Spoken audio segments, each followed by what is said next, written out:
마가복음 8장 1절로 21절까지의 말씀입니다.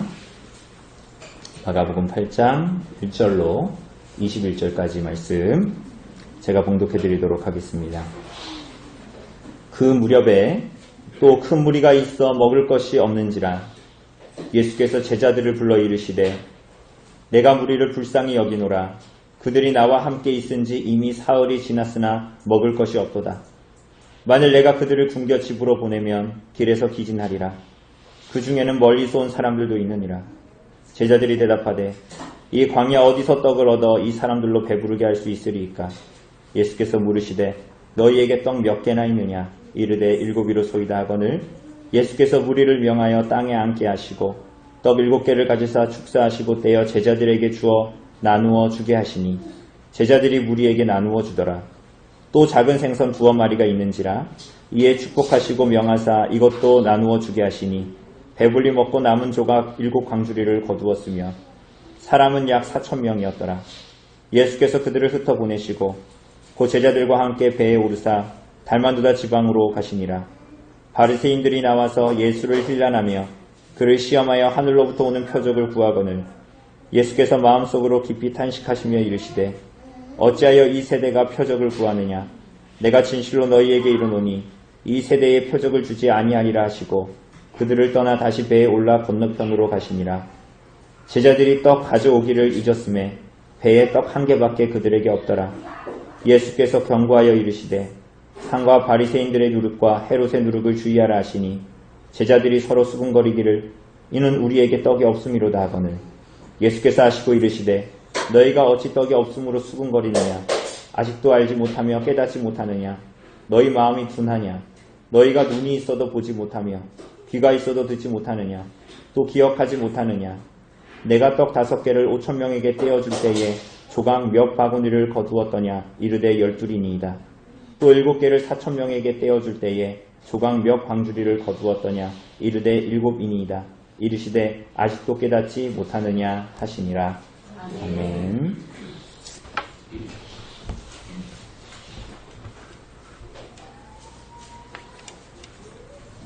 오늘 사랑하는 여러분, 오늘 우리는 지난주에 이어서 보고도 깨닫지 못하고 또 듣고도 잘 알아듣지 못하는 제자들을 주님께서 이제 포기하지 않으시고 그들에게 말씀하시고 또 말하게 하시고 또 가르치시는 그리고 보이시는 것을 보게 됩니다. 우리가 이 마가복음을 다루면서 자주 말씀드렸는데 이 마가복음은 사실은 다른 복음서하고 좀 비교해 봤을 때 어떻게 보면 엉성한 것 같고 어떻게 보면은 그냥 간단하게 넘어가는 어떻게 보면 인과관계가 없는 것 같은 어떤 사건들의 조합처럼 보일 때가 참 많습니다. 그렇지만 그것은 마가가 잘 몰라서 예수님에 대해서 잘 몰라서 혹은 글쓰기를 잘 못해서 그렇게 기록한 것이 아니라 이 예수님의 일생을 통하여서 우리들에게 그리고 그 독자들에게 주고자 하는 그 명확한 의도가 있었던 것입니다. 특별히 마가는 예수님이 누구이신가, 그러니까 무엇을 하러 오셨는가, 그분의 인격과 사역에 대해서 말하고 그리고 무엇보다도 초점을 두는 것이 예수님을 따르는 자들, 예수님을 믿고 예수님을 따르는 그 제자들, 이걸 뭐라 그럽니까? 그 제자도라 그러죠. 그러니까 예수님을 따르는 자들이 어떻게 주님을 따라야 하는가, 그들이 어떤 자들인가, 이 제자도라는 것에 대해서 좀 집중적으로 말합니다. 이 제자도라는 건 어렵지 않습니다. 쉽게 얘기하면 여러분과 제가 예수님을 믿고 어떻게 주님을 따르며 좇으며 이 땅을 살아갈 것인가 하는 것이죠. 이제 우리가 보게 되는 이 8장 하반절 베드로와 이 제자들의 신앙 고백이 있은 후에 본격적으로 예수님은 고난을 받으시는 그 예루살렘으로의 여정을 시작하십니다. 그리고 이 제자들은 그 예루살렘으로의 여정에 예수님과 함께 동행하고 그것을 바로 이제 8장 후반부부터 이제 마지막까지 기록하는 것이 마가복음입니다. 여러분, 제자는 어떤 사람입니까? 제자들. 제자는 예수님과 함께 동행하는 사람들이지요. 그죠? 위에 계신 하나님을 경외하고 옆에서 동행하시는 그리스도와 함께하고 우리 안에 계시는 성령님과 함께 이 땅의 인생을 살아가는 것. 그죠? 여러분, 제자도의 삶이라는 것은 뭔가 대단한 일을 내 짧은 인생 가운데에 하나님의 이름으로 내 이름 석자를 기록하는 뭔가 대단한 일을 이루거나 뭔가 세상 사람들도 혹은 교회 다니는 사람들도 뭔가 우러러보게 되는 뭔가 거창하고 대단한 삶을 살아가는 것이 아니라 정말로 하나님을 경외하고 그분이 보내신 예수 그리스도와 함께 동행하고 그리고 성부와 성자로부터 나오신 그 성령님 안에서 그분을 의지하며 살아가는 것, 구주 예수와 동행하며 살아가는 것, 여러분 그것이 제자도입니다. 그래서 우리가 머지않아 모두 다 주님 앞에 갔을 때에 너가 이 땅의 짧은 인생 가운데에 어떤 일을 이루셨고 어떤 일을 이루었고 무언가 대단한 일을 이루었냐라고 우리에게 물어보시는 것이 아니라 오히려 그 모든 인생 속에서 너가 예수님을 의지하고 예수님께 묻고 예수님과 동행하고 그래서 정말 그분을 사랑함으로 순종함으로 이 땅의 인생을 살았는가를 우리들에게 물으실 것입니다. 그죠? 그러니까 뭔가 대단한 저금을 했고 대단한 무언가를 한 것을 우리에게 요구하시는 것이 아니라 그 모든 우리들의 인생 속에서 어떻게 주님을 사랑하고 주님과 동행하고 그래서 사랑함으로 주님께 순종하려고 했는가를 여러분과 저에게 물어보실 거예요.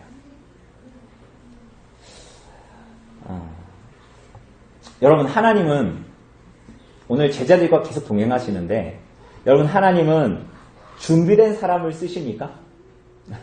어떻게 생각하세요? 하나님은 준비된 사람을 쓰십니까? 그렇지 않은 것 같습니다. 그죠? 우리가 성경을 보아도 그렇고 사실은 여러분들은 훌륭한 분들이라 그렇지만 저 자신을 보아도 더욱더 명확해지는 것 같습니다. 나의 어떠함을 따라서 하나님이 사람을 쓰시지 않는 것 같아요. 그죠? 이걸 반대로 얘기하면 어떤 사람이 어떻게 하나님께서 쓰시는가는 그 사람의 영혼의 어떠함을 보장해 주는 것이 아니라는 것입니다. 오히려 하나님의 손에 붙들려서 산다라는 것은 하나님께서 우리들을 부르시고 우리들을 쓰신다라는 것은 그럴 때 우리들 안에 마음에 드는 생각은 나와 같은 인생도 하나님의 손에 들릴 수도 있구나. 그죠? 나와 같이 개똥 같은 인생도 하나님이 쓰실 수도 있구나. 이런 생각이 사실 우리 안에 들지요. 그리고 그러면서도 우리 안에 동시에 드는 마음이 뭐예요? 하나님이 이렇게 우리들을 불러서 우리들을 쓰시다가 쓰임을 받다가 사울과 같이 멸망받기로 작정된 자는 아닐까? 하는 마음이 우리 안에 동시에 들죠. 왜냐하면 우리들의 핍절함과 우리들의 공고함이 누구보다도 우리 자신이 하나님을 볼수록 명확하게 보게 되기 때문이에요. 그럼 우리들은 신자의 삶을 어떻게 살아갑니까? 자랑하고 교만한 삶을 살아가는 것이 아니라 어떻게 살아가요? 겸손하고 하나님을 따르기를 원하고 근신하며 그리고 시편이 말하는 대로 공고한 심령으로 마음이 가난한 자로 이 세상을 살고 하나님을 좇고 사람들을 대하게 되어져 있죠. 하나님이 준비된 사람을 쓰십니까? 하나님이 준비된 사람을 쓴다라는 명제는 나의 열심을 촉구해서 오히려 아이러니하게도 나 자신에게 빠져버리는 일을 만들어냅니다. 그게 참 아이러니하죠.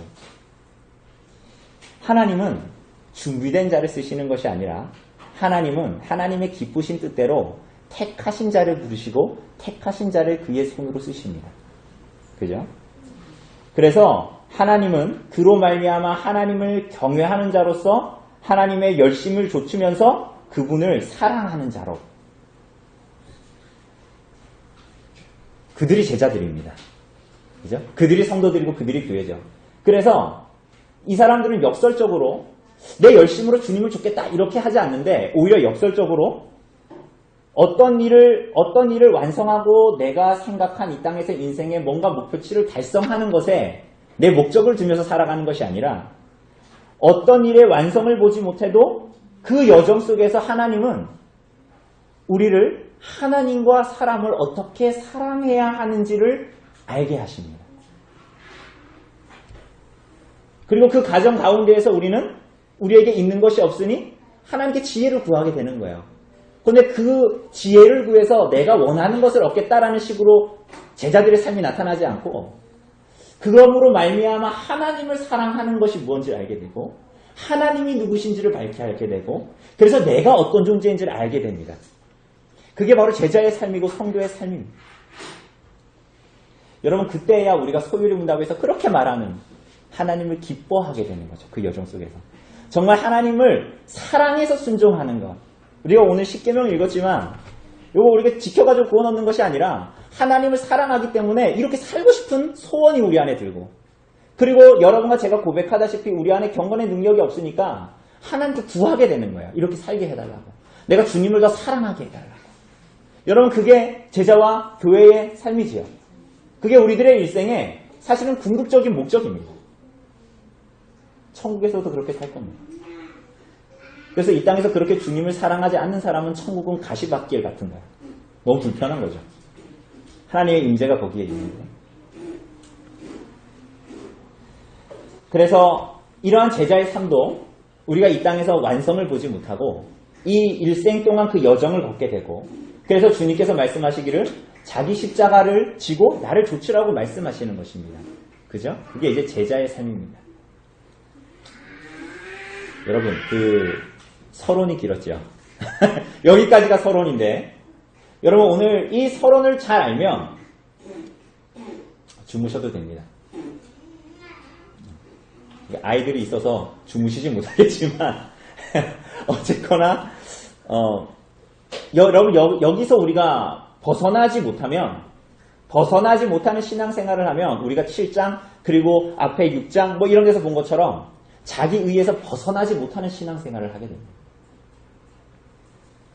그래서 내가 하나님을 믿는다고 하는데 오히려 주님의 동산을 해치는 모양으로 우리들의 삶을 살게 되고 내가 주님을 사랑한다고 하는데 주의 양무리와 교회를 해치는 방향으로 삶을 살게 되는 거예요.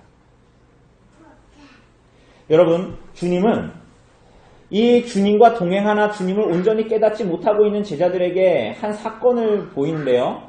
이거는 우리 아이들도 잘 알고 있는 6장에서도 나타난 무슨 사건입니까? 6장에서는 어떤 사건이 나타났어요? 5개의 떡과 2마리의 물고기로 몇 명을 먹였어요? 5,000명을 먹였죠. 그 오늘이 8장의 사건은 뭡니까? 그 사건과 굉장히 비슷하죠. 그래서 어떤 사람들은 이거 똑같은 사건이다라고 얘기하는데 여러분 그렇지 않습니다. 오늘 이 사건에서는 몇 개의 떡으로? 그렇죠. 7개의 떡으로 어디에서? 유대인의 지역이 아닌 이방 땅. 아마도 어디로 가셨다라는 말이 없기 때문에 대가볼리 지방일 거예요.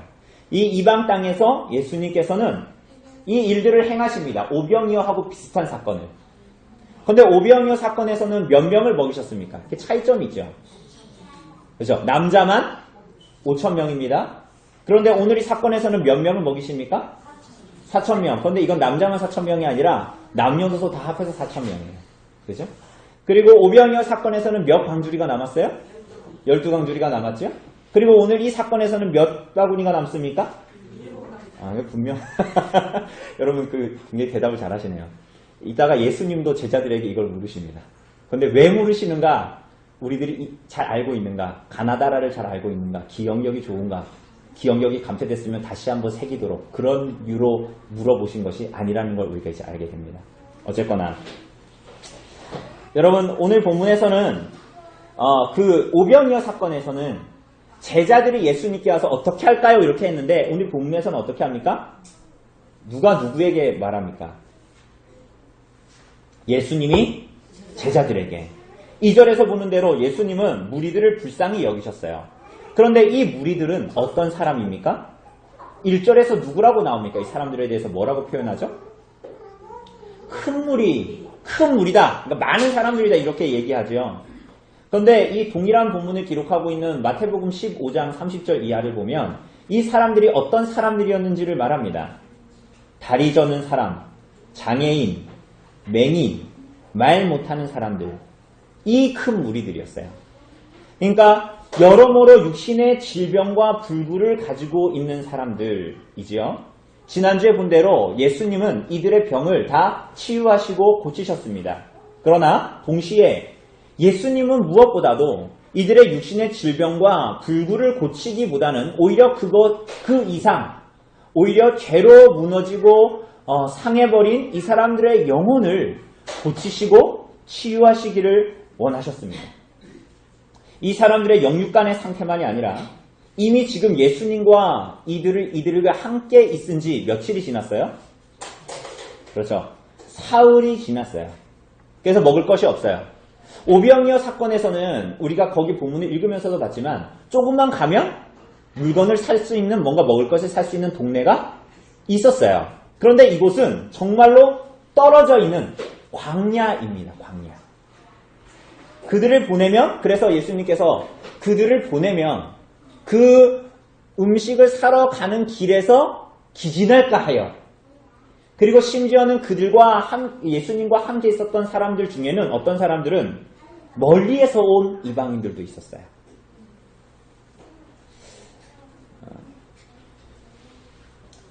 여러분, 예수님의 이 말씀은 그냥 혼자 한 말이 아니라요. 사실은 제자들의 대답을 유도하시는 주님의 말씀이었어요. 우리가 이따가도 보겠지만 예수님은 제자들의 신앙 고백을 원하셨는데 그 신앙 고백을 요구하시는 일종의 시험입니다. 그런데 우리가 이따가 보지만 또 다른 유의 시험이 나옵니다. 그런데 예수님께서는 지금 이 제자들을 이렇게 시험하십니다. 제자들이 뭐라고 대답합니까? 4절을 보니까 뭐라고 대답합니까? 이 광야 어디서 떡을 얻어서 이 사람들로 배부르게 하겠습니까? 여러분, 어디라고요? 광야. 그러니까 이 제자들은 스스로의 입에서도 광야라고 얘기하면서 마치 광야에서 있었던 6장의 오병이어 사건을 마치 기억하지 못하는 사람처럼, 마치 그 일이 없었던 사람처럼 얘기하고 있는 거예요, 지금. 자기가 입으로 광야라고 얘기하면서도 마치 그 일이 없었던 사람처럼 예수님 앞에 얘기하는 거예요. 사랑하는 여러분, 여러분과 저의 모습이 정말 이 제자들과 비슷할 때가 굉장히 많습니다. 어떤 문제가 내 앞에 다가왔을 때 우리는 어떻게 해요? 문제에 함몰하고 하나님을 잊어요. 다르게 얘기하면 내가 어디에 있었고 나를 하나님께서 어떻게 건지셨고 그래서 오늘 그 하나님이 나의 하나님이다라는 것을 잊어버려요. 여러분, 우리가 이번 주에 시편 34편 지난주에 보지 않았습니까? 근데 시편의 패턴들이 다 뭡니까? 하나님이 예전에 나를 이렇게 구원하셨다. 나를 이렇게 건지셨다. 근데 그 하나님이 오늘도 있다. 오늘도 그 하나님의 구원만을 바란다. 이겁니다. 그죠? 근데 우리가 그거 들을 때 어때요? 읽을 때 왜 이렇게 당연한 얘기를 거창하게 얘기하지? 그런데 우리들이 실상으로 다가오면 그 실제가 우리들의 삶에 다가왔을 때 우리 어떻게 반응해요? 문제에 함몰하는 거예요. 하나님이 나를 어디서 불렀는지를 잊어버리는 거예요. 마치 오늘 이 광야에서 광야라고 얘기하면서도 오병이어를 다 잊어버린 사람들처럼. 여러분, 우리가 사도신경을 고백하지 않습니까? 그죠? 여러분, 사도신경 우리 고백할 때 읽으셔도 됩니다. 읽는 게 가장 좋습니다. 그죠? 근데 우리가 대부분 이제 눈을 감고, 우리 성도 중에 거의 없는데, 눈을 감고 경건한 표정으로 하늘에 계신 우리 아버지 이러면서 전능하신 하나님 뭐 이렇게 목소리를 깔면서 이렇게 하지 않습니까? 그런데 마치 우리들의 삶에서는 그 예배당에서 내가 부른 하나님이 전능하신 하나님이라고 말해놓고 마치 하나님이 전능한 하나님이 아닌 것처럼 자꾸 우리는 삶을 살아가는 거예요. 나의 머리털 개수까지도 다 세신다는 하나님이 라고 말하면서 그 하나님이 전능하다고 생각하지 않는 거예요.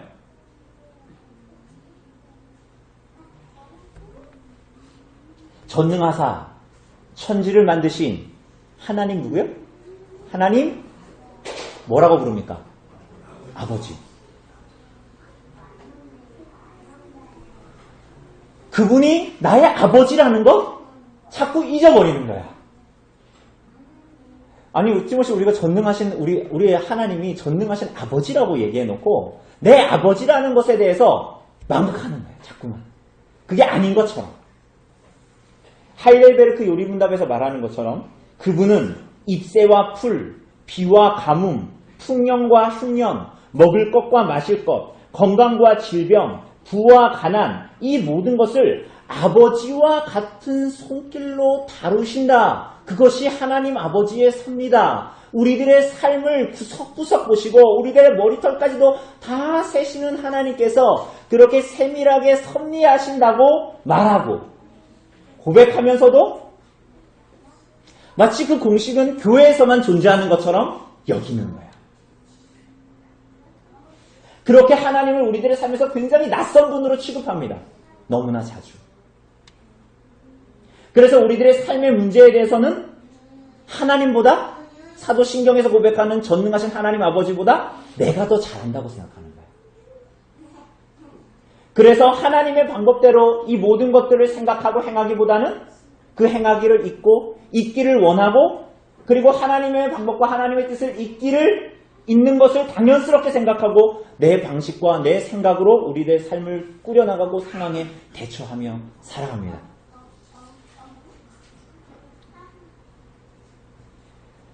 이것이 뭐예요? 바리새인과 헤롯과 사두개인들의 누룩이에요. 그런데 이것이 동일하게 제자들에게 있었던 거예요. 예수님은 이러한 제자들의 무지와 불신앙에도 불구하고 제자들에게 다시 물으십니다. 뭘 물으세요? 무엇을요?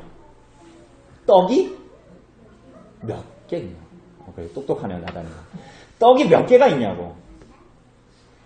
예수님이 이렇게 말씀하신 것은 뭐예요? 예수님이 떡 몇 개인지 몰라서 그런 걸까요? 아니죠. 뭐예요? 문제 앞에 자신들이 아무것도 할 수 없다라는 것을 자각하게 하시는 거예요. 나에게는 떡이 몇 개밖에? 7개밖에 없다. 그곳에 내 앞에 있는 문제를 몰두하여서 해결하는 데에 나에게는 아무런 능력이 없고 이 모든 사람들의 굶주림을 채우기에는 내가 가지고 있는 자산은 아무것도 없고 내가 감당할 수 있는 것은 아무것도 없다라는 거예요.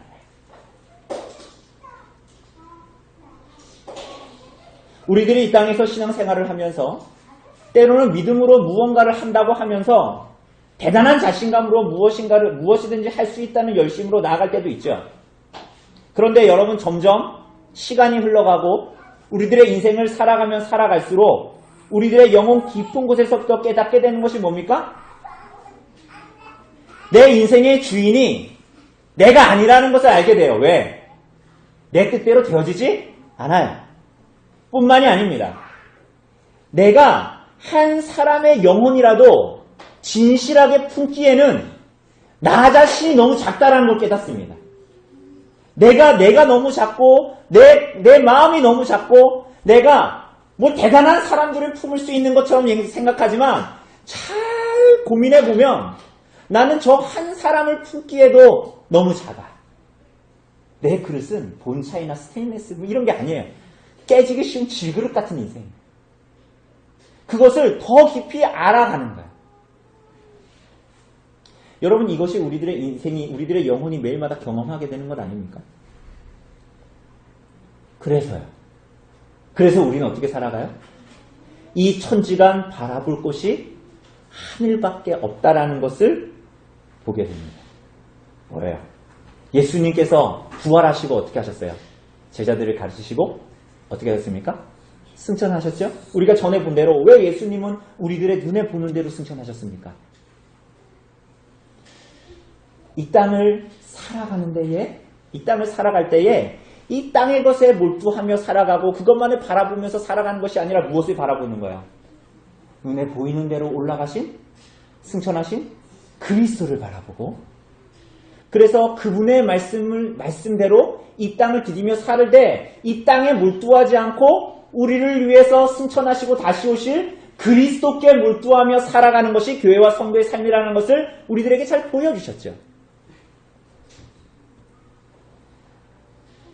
사랑하는 여러분, 제자들에게 떡이 몇 개가 있었어요? 이 사람들의 삶의 자산이 몇 개였습니까? 떡 7개. 그죠? 대체 이것이 내 문제 앞에, 그리고 내 문제, 지금 이 제자들의 눈앞에 있는 이 사람들을 먹이는데 무슨 소용이 있겠습니까? 어떤 도움이 되겠습니까? 사랑하는 여러분, 예수님께서 어떻게 하시죠? 오병이어 때하고는 다르게, 오병이어 때는 예수님께서 제자들을 시켜서 유대인들을 무리를 지어 앉게 하셨는데, 이 본문에서는 어떻게 하십니까? 예수님이 직접 무리들을 앉게 하십니다. 그리고 재미있게도 여기에 앉다라는 단어는 우리처럼 이렇게 앞바다리하고 바닥에 앉는 것이 아니라 비스듬하게 앉는 거예요. 이 비스듬하게 앉는 게 뭡니까? 잔치 식사에서의 자리에서의 이 표현이에요. 뭐라고요? 잔치에서의 식사하는 자리에 그 식탁 교제를 하는 그런 모습이라. 그러니까 오병이어 사건은 유대인들에게 베푸시는 주님의 만찬 식탁의 이 이적이었다면, 오늘 이 본문에서 나타나는 것은 뭡니까? 이방인들에게 베푸시는 만찬 식사, 주님께서 여시는 식사 자리인 것이에요. 그런데 오늘 이 사건에서는 6장하고 다르게 떡과 7절에 나오는 물고기를 따로 나누게 하시는데, 그죠? 그러니까 오병이어 사건에서는 그 오병이어를 그야말로 축사하시고 떼어서 주시는데, 오늘 이 본문에서는 뭐예요? 떡과 물고기를 따로 구분해 놓습니다. 그리고 거기에 대해서 행하는 절차도 좀 다릅니다. 거두절미하고 이 얘기는 물고기보다는 떡에 초점을 두는 의미라고 할 수가 있어요. 그러니까 칠병이어 표적인데, 사실은 이 의미는 칠병 표적이라고도 볼 수가 있습니다. 특히 여기서 떡을 어떻게 하십니까? 가지시고 어떻게 하세요? 축사하시고 떼어 나누시는 이 순서는 14장에서 예수님께서 십자가에 달리기 전 마지막 만찬에서 떡을 가지시고 축사하시고 떼어 나누시는 순서와 동일합니다. 그런데 이 순서는 물고기에 나오지 않죠. 이것은 제자들에게 자기 몸과 피를 나누시는 구주 예수께서 이 모든 이들의 영적인 굶주림을 충족시키실 것을 드러냅니다. 어떻게 됩니까? 8절에 9절 보면 남녀노소 4,000명이나 되는 사람들이 어떻게 돼요? 그것을 먹고 그것을 어떻게 먹어요?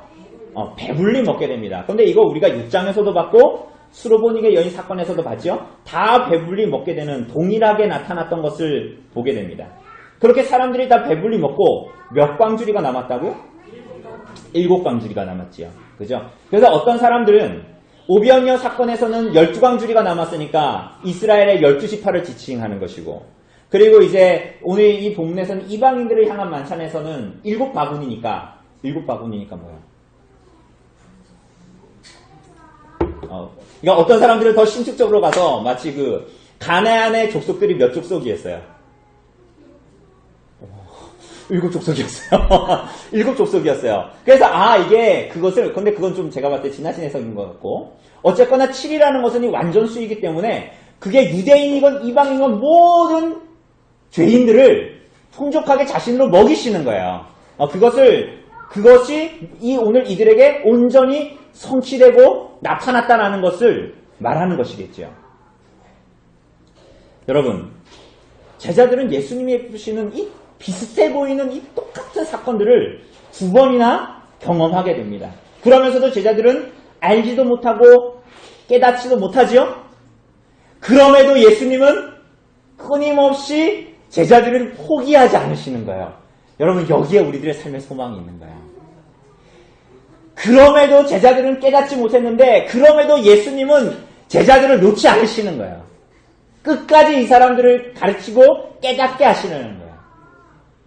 이러한 하나님의 열심은 제자들에게 분명히 이루어집니다. 여러분, 제자들의 열심은 헛발질이에요. 우리가 나중에도 보겠지만 베드로가 신앙 고백해놓고 막 뭐라 그래요? 내가 십자가에 달려 죽을 거라니까 어떻게 돼요? 어떻게 하면 베드로가 막죠. 제자들의 헛발질은, 제자들의 열심은, 여러분과 저의 열심은 때로는 굉장히 헛발질이 많죠. 하나님의 열심은 그렇지 않아요. 여러분 그 일들을 마침내 하나님의 열심히 어떻게 제자들에게 이루실지 그 모습을 맛보기처럼 간간히 보여주십니다. 6절에 보면 제자들은 오병이어 사건이 마치 없었던 사람들인 것처럼 머리를 절레절레 흔들면서 이거 어떻게 합니까? 라고 하지만 나누어 주라 하시니까 또 제자들은 어떻게 해요? 즉각적으로 순종해서 어떻게 합니까? 사람들한테 나눠주죠. 말씀에 순종합니다. 이게 뭐냐면 제자들이 깨닫지 못하고 알지 못하지만 이들을 포기하지 않으시는 하나님의 열심과 이들을 긍휼히 여기시는 예수 그리스도의 그 마음이 이 사람들을 마침내 변화시키시고 참으로 복음을 섬기는 자로 만들어 놓으실 거라는 거예요. 뿐만이 아닙니다. 10절을 보면 어떻게 해요? 이 제자들이 예수님과 함께 배에 오르죠. 13절에 보면 바리새인들이 와가지고 신란하고 예수님을 시험하고 나서 또 어떻게 합니까? 예수님은 제자들과 함께 배에 오르시죠.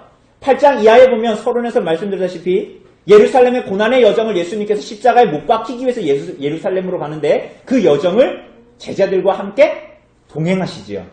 그러니까 이 모든 일들은 우리가 표면적으로 보면 제자들의 열심처럼 보이지만 사실은 실상은 그렇지 않고 하나님의 열심이요. 하나님의 우리들을 포기하지 않으심이고 우리들을 끝까지 사랑하며 돌보심입니다. 그렇기 때문에 예수님께서 너희에게 떡이 몇 개가 있느냐?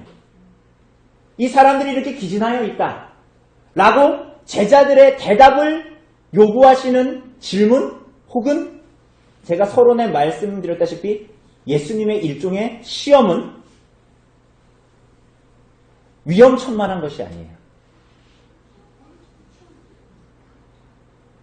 여러분, 우리들의 삶에 오는 시험은 위험천만한 것이 아니에요. 왜 그렇습니까? 전능하신 하나님 아버지의 손에 우리가 있기 때문이에요.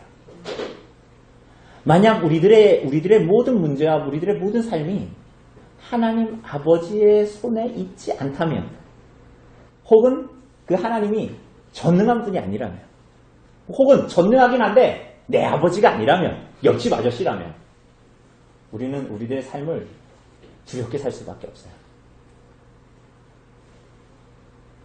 그러나 이 제자들을 향한 예수님의 말씀, 오늘 우리들을 향한 예수님의 말씀, 제자들을 향한 어떻게 보면 시험이라고 말할 수 있을지 모르겠지만 이 시험은 우리들을 향한 이 하나님의 시험은 우리를 죽이는 것이 아니라 전능하시고 전능하신 사랑하시는 우리의 하나님 아버지 손에서 허락되어지는 시험이에요. 그렇기 때문에 우리들의 삶은 향방 없이 가지 않습니다. 우리들의 인생의 여러 가지 선택은 향방 없이 하는 것이 아니라는 거예요.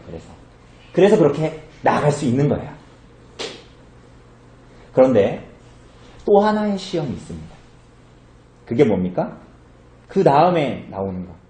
그러니까 전능하신 하나님이 우리를 향해서 시험하실 때는 그럴 수 있어요. 그분은 전능하신 나의 아버지이기 때문에. 그건 날 죽이지 않거든요. 그런데 어떻게 해요? 반대로 우리 편에서의 하나님을 향한 시험이 있어요. 하나님이 우리를 시험하는 것이 아니라 우리가 하나님을 시험하고 싶어 하는 거예요. 여러분, 이게 에덴 동산에서의 아담과 하와의 범죄의 시작이었죠? 우리가 하나님을 시험하고 싶은 거죠. 우리는 자주 담대히 이런 일을 합니다. 오늘 본문을 보면 그 일을 바리새인들이에요. 그들은 예수님을 시험합니다. 여러분 본문을 보면 이 일은 있은 후에 배에 오르시고 달마누다 지방으로 가시죠. 11절에 보면 바리새인들이 나와서 예수를 힐난하며 그를 뭐예요? 시험해요. 그런데 이것은 예수님이 우리에게 하시는 시험은 우리가 더 믿고 신앙으로 나아가고 주님을 알도록 하시는 시험이란 말이죠. 그죠? 그래서 우리들의 삶에 시험이 있어도 우리는 두려워하지 않잖아요. 그런데 오늘 이들이 예수님을 향해서 하는 시험은 뭐예요? 불신앙. 불신앙함으로 그들의 삶을 쫓아 들어간 그들의 불신앙을 더욱더 확고히 하는 시험이에요. 그래서 이 사람들의 동기 자체가 이미 불신앙이에요. 불신앙.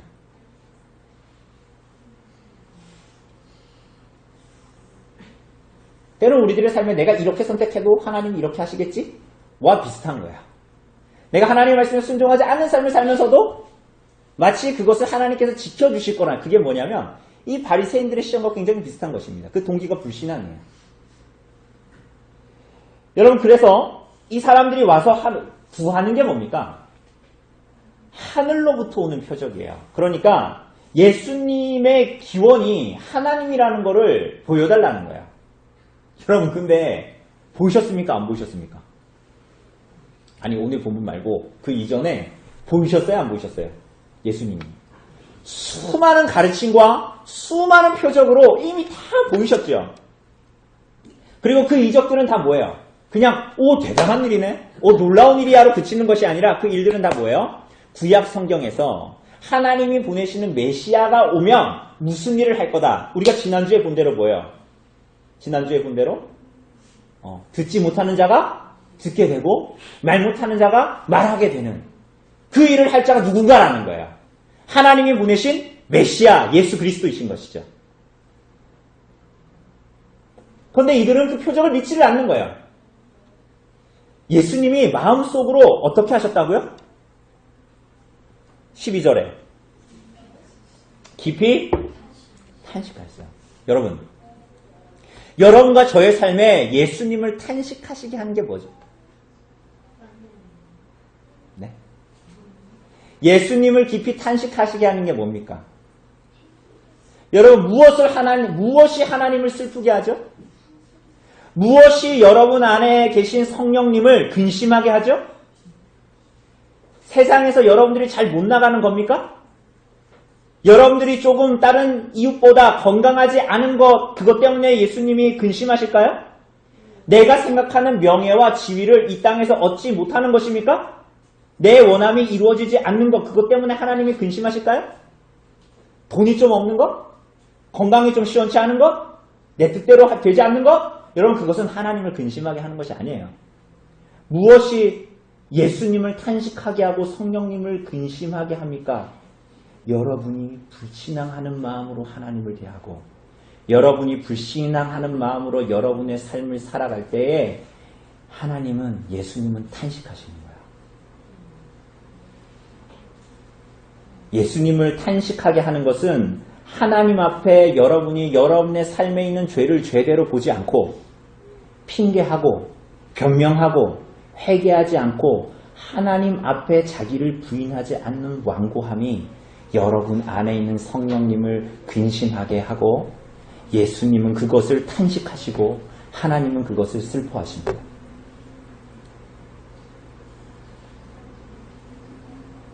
여러분을 위해서 죽으신 그리스도께서 그것 때문에 탄식하십니다. 우리는 예배에 나와서도 불신앙할 수 있습니다. 살아있는 예배로 우리들의 삶을 드린다고 하면서도 말하면서도 완고할 수 있습니다. 완고하다는 건 뭐야? 돌 같은 마음이야. 돌 같은 마음. 어떤 사람들처럼요? 예수님의 권위 있는 가르침을 다 들었어요. 예수님의 목사의 설교가 아니라 그 계시 자체가 계시를 말하는 그 가르침을 이 사람은 다 들었단 말이에요. 계시의 원저자가 말하는 걸 들었던 사람들이에요, 이 사람들은. 그리고 이분이 메시아로서의 표적을 다 보이는데 믿지 않았죠. 그리고 오히려 예수님을 시험했던 바리새인들처럼 우리 또한 돌같은 마음을 가질 수 있어요. 그런데 여러분, 이것은 오히려 그 사람들에게는 하나님 앞에 고속거리가 될 것입니다. 마지막 날 하나님 앞에 갔을 때에 이 복음을 들었다라는 것, 이 하나님의 뜻을 우리들이 전해 들었다라는 것은 우리에게 득이 되는 것이 아니라 오히려 그 말씀을 듣고 마음을 돌같이 하는 사람들 앞에서는 하나님 앞에 고속거리요 정죄거리가 되는 거예요. 여러분, 그래서 예수님은 이들에게 무엇이라고 말씀하십니까? 어찌하여 이 세대가 표적을 구하느냐. 마태복음에서는 뭐라고 그러냐면 악하고 음란한 세대라고 합니다. 여러분, 왜 악하고 음란한 세대일까요? 음란하다. 여러분, 요즘에 그 연예인들 막 이렇게 나오는데 막 그들이 카톡에서 막 그런 동영상을 주고받고 막 여성 접대를 하고, 여러분, 이 음란하다는 게 아니라 여기서 악하고 음란하다는 것은 하나님을 향해서 악하고 음란하다는 거야. 뭡니까? 구약에서는 굳은 마음, 돌 같은 마음, 궁극적으로는 뭐야? 죄로 말미암아 포로될 수밖에 없었던 옛 이스라엘이 가졌던 마음, 그게 뭐예요? 악하고 음란한 마음. 하나님을 향해서 이향 기쁨으로 나아가지 않는 악하고 음란한 마음이에요. 여러분, 이것은 무엇을 떠오르게 합니까? 이해하지 못함과 이러한 깨닫지 못함과 완악함은 구약의 광야에서의 이스라엘 백성들을 떠오르게 하죠. 애굽 땅에서 놀라운 이적을 몇 가지의 재앙이 내렸어요. 10가지.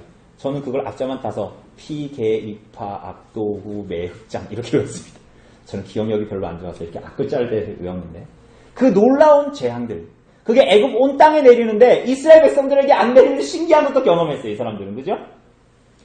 그런데 그 두 눈으로 보고 두 귀로 듣고 손으로 만졌는데 이스라엘 백성들이 광야로 들어가자 뭐 했어요?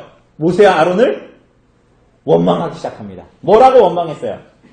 출애굽기 16장 3절을 보면 여러분, 이 사람들 말을 잘 들어보세요. 우리가 애굽 땅에서 고기가 막 곁에 앉아 있을 때와 떡을 배불리 먹었던 때에 여호와의 손에 죽었더라면 좋았을 것을, 할 말인지 모르겠지만 좋았을 것을 너희가 이 광야로 우리를 인도해내어 이 온 회중이 줄여 죽게 하는구나 라고 하는 거야. 여러분, 홍해의 마른 바닥, 여러분 우리 중에서 바다의 마른 바닥을 건넌 분이 있습니까? 그 홍해의 마른 바닥을 밟고 지나온 사람들, 예수님 때문에 이 갈릴리 바다 위를 걸었던 베드로처럼 놀라운 일을 경험했는데 이 사람들이 깨닫지를 못하는 거예요. 오히려 하나님을 향해서 불신앙으로 치달으면서 나아가는 거예요. 어떻게 하십니까? 하나님께서 이스라엘 백성들에게 뭘 주세요? 만나를 주시죠. 만나를 주십니다. 그래서 이 사람들 만나 몇 년 동안 먹어요? 40년 동안이나 지들이 심지도 거두지도 않고 다 먹었어요. 그죠? 이랬던 사람들이에요. 그럼 이 사람들은 하나님을 경외하며 감사하며 살았겠습니까? 그렇죠. 놀랍게도 17장에 무슨 일이 나타나요? 그 유명한 마사와 무리바 사건이 나타납니다. 그게 무슨 사건입니까? 이스라엘 백성들이 르비딤에 장막을 쳤는데 마실 뭐가 없어요? 물이 없어요. 그러니까 그때에 모세가 말하기를 뭐라 그러냐면, 그들이 원망하니까 너희가 어찌하여 여호와를 시험하느냐 이렇게 말하거든요. 그런데 그 단어가 이 히브리어 성경을 헬라어로 번역할 때 70인역에 보면 이 시험이라는 단어를 오늘 이 바리새인들이 와서 시험했다라는 단어와 동일한 단어를 씁니다. 하나님은 그래서 어떻게 하십니까? 모세로 하여금 상징적으로 나일강을 피로 물들게 했던 그 지팡이를 가지고 가서 호렙산에 있는 그 반석을 치라. 그럼 거기서 뭐가 나왔어요? 물이 나오고 사람들은 그 물을 먹었습니다. 그곳을 마사 혹은 무리바라고 하죠. 이스라엘 백성들이 여호와와 다투었다. 그 여호와께서 우리 중에 계신가 안 계신가 하였다. 그래서 이곳을 마사와 무리바라고 하는 거예요.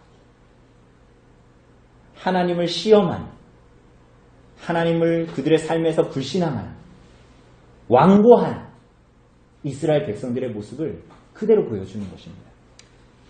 사랑하는 여러분, 오늘 본문에 나오는 이들의 모습이 동일합니다. 놀라운 이적들을 목격하고 본문에 나오는 700여의 사건을 듣고 보았음에도 오히려 이들은 더 완악해지고 또 다른 표적을 구합니다. 궁극적으로는 믿지 않으려고 하는 거예요. 궁극적으로는 예수님을 구주로 받지 않으려는 거예요. 돌같은 마음. 그래서 주님께서는 이 세대에게는 표적을 주지 않겠다라고 하시죠. 이것도 아주 재밌습니다. 왜냐하면 신명기 13장에 보면, 모세오경에 신명기 13장에 보면 이렇게 말하죠. 모세가 선지자들이 와서 표적과 기사를 행하는데 그 표적과 기사를 행하는 것이 그들의 말이 참이라는 것을 보증하는 것이 기단이다. 이상한 기도원에 가서 내 병이 나을 수 있는데 그것이 그들이 말하는 진리가 참이 아닐 수도 있다 없다. 만민중앙교회 이재록 구역 모임 하는데 교회에서 몇 시에 형광등을 봐라 내 얼굴이 나타날 거라 하고 딱 했는데 정말로 그 얼굴이 나타났다는 거 아니야. 그러면 이재록이 하나님입니까? 그 사람 지금 감옥 갔는데 부도덕한 일을 하고 그게 뭐예요? 그러니까 거짓 선지자도 놀라운 표적과 이적을 행할 수 있어요. 있는데 그게 그 말이 참이라는 것을 말하는 것이 아니라는 거예요. 오히려 표적에 달린 것이 아니라 그 말의 성취에 달려있다는 거예요. 그런데 이 바리새인들이 예수님 앞에 표적을 구한다는 건 뭐예요? 자기네들이 그렇게 소중하게 생각하는 모세 오경과 그것을 그렇게 지키려고 하는 장로들의 교우 미시나나 이런 것들을 만들어 놓고 오히려 그 신명기의 말씀을 깨닫지를 못하고 하나님이 하지 말라는 걸 막 구하고 있는 거야. 또 반대로. 오히려 말씀의 성취를 모아야 하는데 말씀의 성취는 구약에 다 나타나 있는데 말씀의 성취를 하고 계시는 예수님을 믿음의 눈으로 바라보지 못하고. 그러니까 이들의 마음이 철저하게 불신앙으로 돌같은 마음으로 굳어 있었던 거예요.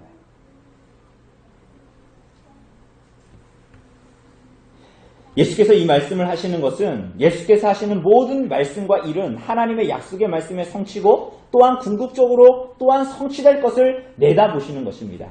그래서 마태복음에 보면 예수님께서 너희에게 보일 표적이 뭐밖에 없다고 말씀하세요. 요나의 표적밖에 없다. 요나의 표적이 뭡니까? 물고기. 요나가 물고기는 아니죠. 그죠? 요나서에 보면 요나 선지자 하나님께서 요나 선지자에게 뭘 말씀하세요? 저기 저 이방 땅 어디? 이거죠. 니느웨를 가서 역시 주일학교 선생님 달라요. 니느웨로 가서 뭐예요? 니느웨로 가서 뭐 하라는 거예요? 가서 심판을 선포하라는 거예요. 그죠? 회개 메시지를 선포하라는 거예요. 어떻게 했습니까? 그죠? 어디로 가는 배를 탔습니까? 다시스로 가는 배를 타고 혹시나 하나님이 깨울까봐 저 깊은 데 가서 잤죠? 배가 흔들리는데도 깨지 않았죠? 결국은 큰 풍랑이 치자 어떤 일이 벌어집니까? 나 때문에 그렇다 하고 어떻게 합니까? 선원들이 요나를 어떻게 해요? 그렇죠. 물속으로 확 던져버리죠. 리얼하게 얘기하네요. 물속으로 확 던져버렸습니다. 그런데 어떻게 돼요? 하나님이 준비하신 큰 물고기가 그를 삼키고 그리고 요나는 사흘 밤낮을 그 안에 있다가 그 고기가 육지로 뱄습니다. 그래서 결국은 어디로 가요? 니느웨로 가서 말씀을 전하게 되죠. 요나서도 재미있습니다. 나중에 기회가 되면 요나서도 좀 설교했으면 좋겠는데 어쨌거나 예수님께서 요나의 표적밖에 보일 게 없다라는 거예요. 이게 무슨 얘기일까요? 우리가 알다시피 예수님께서 이 요나의 표적을 말씀하신 것은 하나님의 말씀대로 오신 메시아가 그분의 계획대로 택자들의 죄를 위해서 십자가에 달려 죽으시고 장사한 지 사흘 만에 다시 살아나실 건데 이 누구도 부인하지 못할 표적을 나타내실 거라는 거야.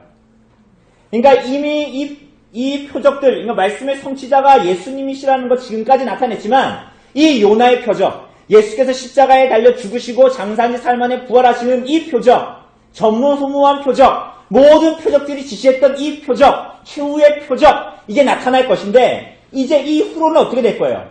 이 요나의 표적이 드디어 나타나게 되면 어떻게 될 겁니까? 자신의 영적 가난과 죽음을 슬퍼하고 회개하고 그리스도를 의지하며 하나님께 나아가는 자들은 새 생명의 은혜를 받게 된 것입니다. 그죠?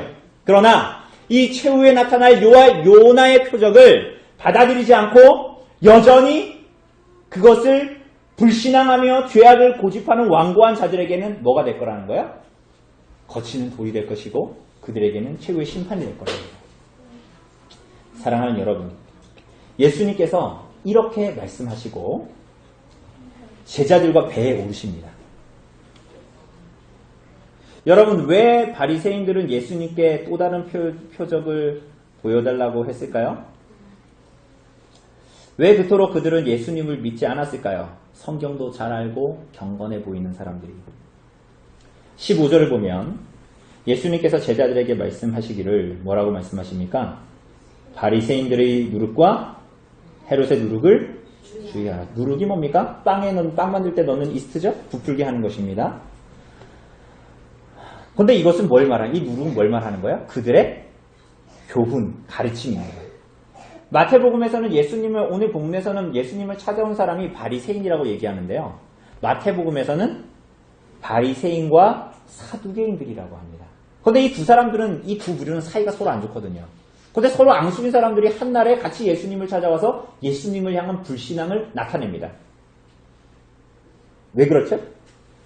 여러분, 사두개인들 어떤 사람들입니까? 이 사람들은 내세, 부활 이런 거 믿어요, 안 믿어요?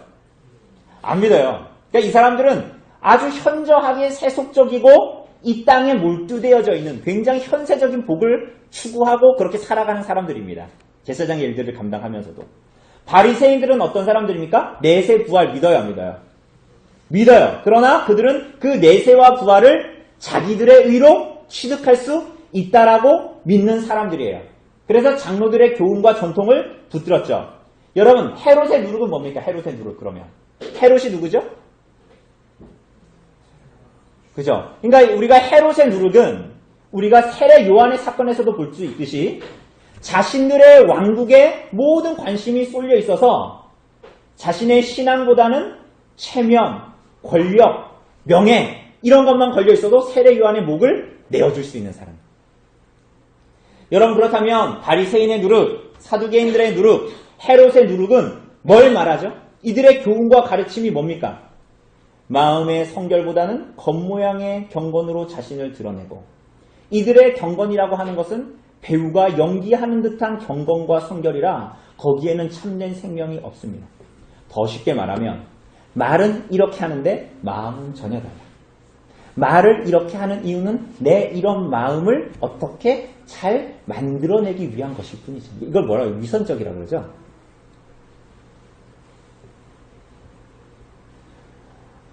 결국은 자신들의 원함을 추구하는 사람들이라는 거예요. 사랑하는 여러분, 여러분과 저는 그럼 이들과 본질적으로 다릅니까? 뭐 믿기 전에는 그렇다고 칩시다. 믿기 전에. 뭐 여기서 모태신앙은 어쩔 수 없고 믿기 전에는 그렇다고 칩시다. 그런데 지금은 어때요? 지금 예수님을 믿고 우리들의 삶은 어떻습니까? 자주 시소타기를 하죠. 그죠? 그래서 그리스도의 의를 붙들기보다는 자주 나의 의를 드러내고 그것을 붙들고 싶지요. 세속적이고 현세적인 것들을 추구하는 사람들을 보면 욕을 하죠. 안 합니까? 여러분들은 자기 일을 다 내려놓아서, 전 아직 자기 일을 내려놓지 못해서 막 요즘에 연예인들 그런 사건 보면 저는 네이버 뉴스 보면 저는 댓글 답니다. 댓글을 막 달고.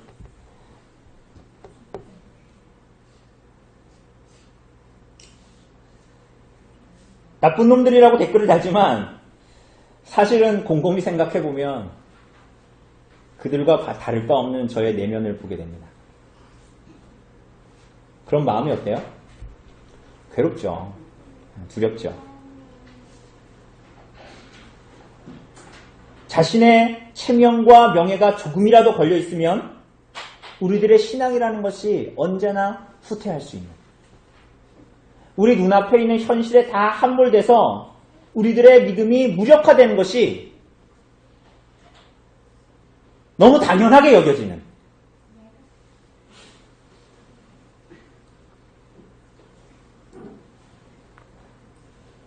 내 돈 조금만 걸려 있어도 내가 믿음을 저버리고 하나님의 원함을 내려놓을 수 있는, 경건의 능력이 전혀 상실된,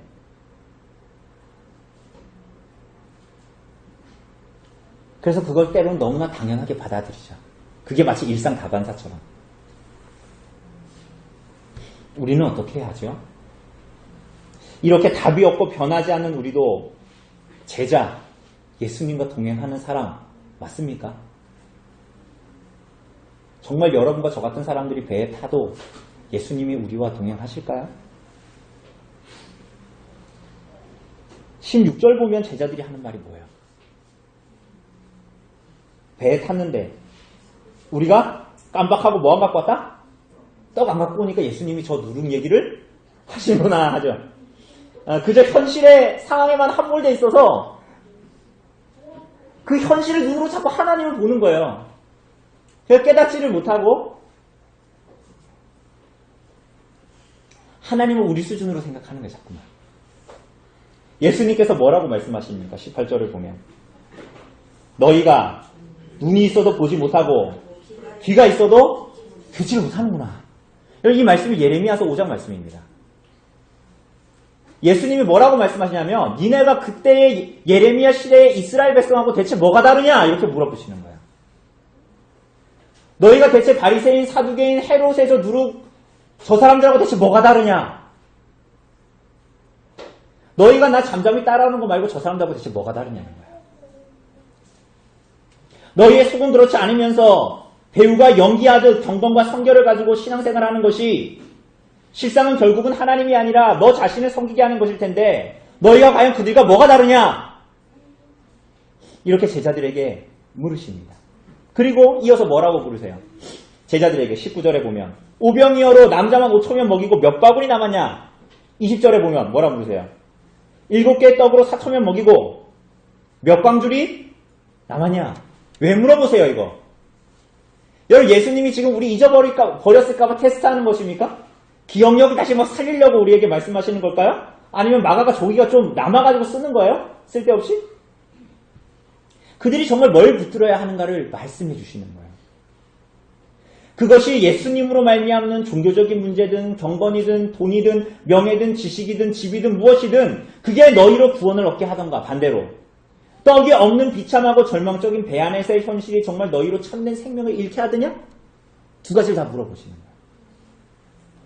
사랑하는 여러분, 우리가 정말 붙들어야 하는 것이 뭡니까? 여러분의 인생에 모든 선택을 좌지우지하는 것이 뭡니까? 그게 뭐예요? 돈이에요? 우리들이 가지고 있는 지식, 알량한 자존심, 미래에 대한 걱정 이런 겁니까? 여러분 정말 그게 우리들의 미래를 좌우합니까? 여러분의 참된 생명을 좌우해요? 그게 신앙을 팔아버릴 만큼 대단한 것들인가요? 여러분 흔히 하는 말로 예수님이 정말 여러분의 구원자시며 동시에 여러분의 삶의 주인이십니까? 구원자시면서 주인이시며 구원자라는 건 그렇죠. 우리 죄를 죽으셨으니까. 근데 예수님이 여러분의 인생의 주인이냐고요. 오늘 여러분의 삶의 주인이시냐고. 그렇다면 14절이 말하는 대로 여러분의 배의 인생에 떡 한 개밖에 없는 것이 여러분의 문제가 되지 않아요. 제자들의 인생에서 떡이 한 개밖에 없다는 것이 그들이 몰두해야 하는 문제가 아니라는 거예요. 오히려 우리의 인생에 떡 한 개밖에 없다는 것, 생명의 떡이신 예수님 한 분밖에 없다는 것이 여러분의 인생의 모든 것이 되어야 합니다. 그래서 다른 떡이 있고 없고가 문제가 아니라 하나 있고 여러 개 있고가 문제가 아니라 정말 생명의 떡이신 예수님이 우리 인생의 배에 계시면 떡 한 개밖에 그 생명의 떡이신 유일한 떡이신 예수님이 내 인생의 배에 함께 계시다면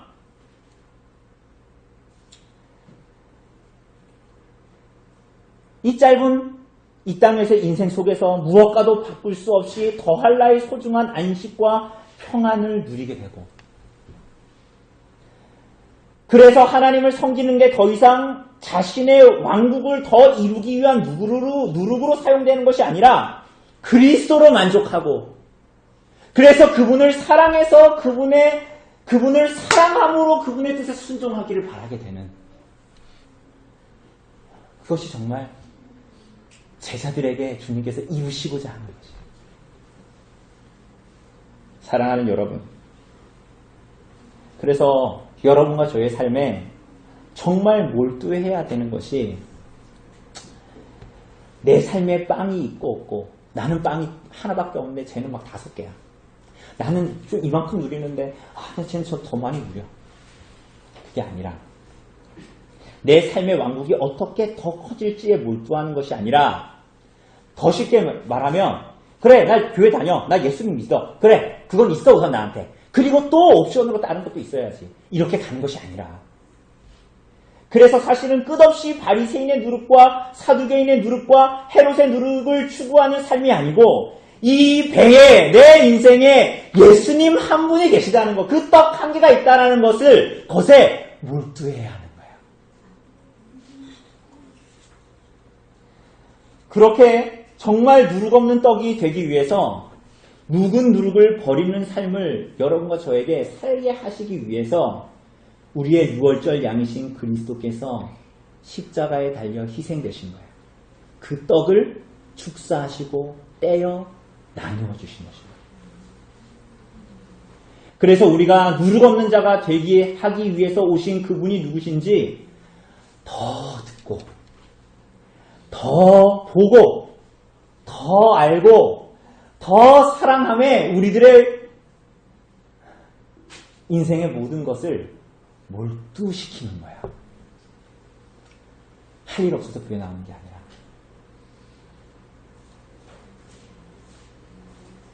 그러기에도 너무나 짧은 것이 이 땅에서의 삶이죠.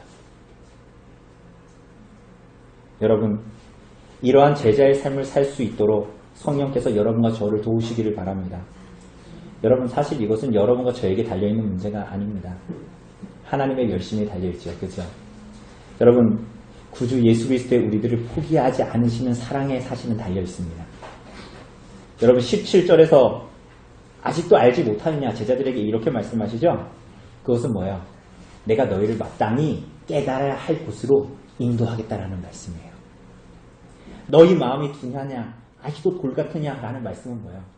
그 완고함에서 벗어나 부드러운 마음으로 나를 믿게 하겠다라는 주님의 열심과 사랑이에요. 몇 바구니 몇 방주리를 거두었냐고 물으시는 것은 우리에게 정보를 알려주시는 것이 아니라 내가 너희에게 이렇게 풍족한 생명을 주겠다라는 예수님의 선언입니다. 여러분, 구주께서 이렇게 여러분과 저의 삶을 종국적으로 떡 한 개만으로 만족하는 인생으로 참된 생명의 떡이신 구주 한 분에게만 몰두하는 삶으로 우리들을 이끄실 것입니다. 한 분밖에 하나밖에라서 서글픈 삶이 아니라 예수 그리스도 한 분으로 모든 것이 만족한 삶으로 우리들을 이끄실 것입니다.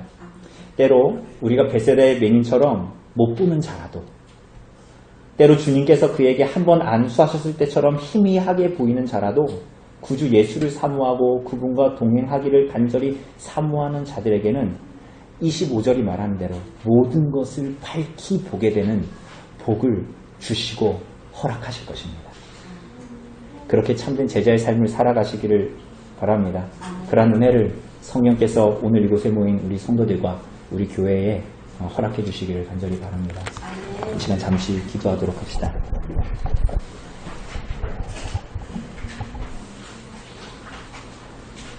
하나님, 우리들을 주님을 따르는 참된 제자의 삶을 살도록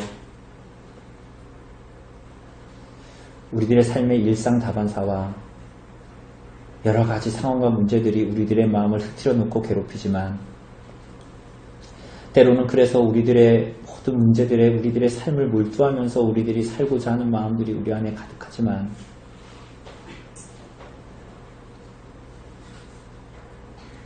사흘째 되던 날에 기진하여 광야에 있는 하나님 그 큰 무리를 먹이신 것처럼 마침내 주님께서 우리들을 먹이시고 입히시는 하나님 아버지이심을 우리들이 믿고 우리들의 어떠함보다는 하나님의 어떠함에 우리들의 모든 눈과 귀를 몰두하며 이 땅을 살아가는 참된 제자여 성도들로서 교회로서 이 땅을 살아갈 수 있도록 하나님 은혜를 베풀어 주십시오. 그래서 궁극적으로 우리들의 고백이 저 사람보다 더 많고 더 많은 것을 누려야 된다라는 것에 방점을 찍지 않고 다른 것 다 없이 누룩 없는 떡이신 우리 구주 예수 그리스도 한 분만으로 만족하다라는 그러한 신앙의 고백이 하나님의 열심으로 성령님의 일하심으로 우리 안에 나타날 수 있도록 은혜를 베풀어 주십시오. 이 모든 말씀 우리 주 예수 그리스도의 이름으로 기도드립니다. 예, 우리 찬송가 우리 213장 찬송하시면서 준비하신 헌금 봉상하도록 하겠습니다. 찬송가 213장입니다.